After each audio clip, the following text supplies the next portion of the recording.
এটা হচ্ছে মেয়ের মা আমাকে বলছে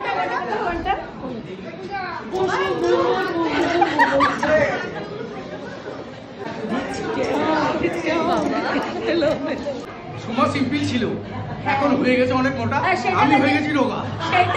সেটা দেখেছো 15 বছর আগে, এখন ওর আমি অনেক রকম 15 বছরের চুল, এখন থেকে চুল টান, ওর সব চুল চাপড়ে চলে গেছে। অনেক সুন্দর হয়ে গেছে, ওর মেয়েটাও সুন্দর হয়ে গেছে। আমি দেখো আজকে ভালো কথা বলে দিচ্ছি, সোশ্যাল মিডিয়াতে আমাদের কোনো মেয়ে খুঁজে পাচ্ছি না, তাই আমার এই দাদাটার একটা মেয়ে দরকার। তোমাদের কাছে যদি কোনো মেয়ে থাকে আমার সাথে কন্ট্যাক্ট করার চেষ্টা করবে। ও জাপান থেকে এসছে, ও কিন্তু খুব ভালো রাখবে, সুখে রাখবে। খালি এক কাপড়ে মেয়ে দরকার, আর কিচ্ছু দরকার নেই আমাদের। এখন বলছে বিয়ে করবে, আর এতক্ষণ দিলে মুখে খুশিবা খুশিবা।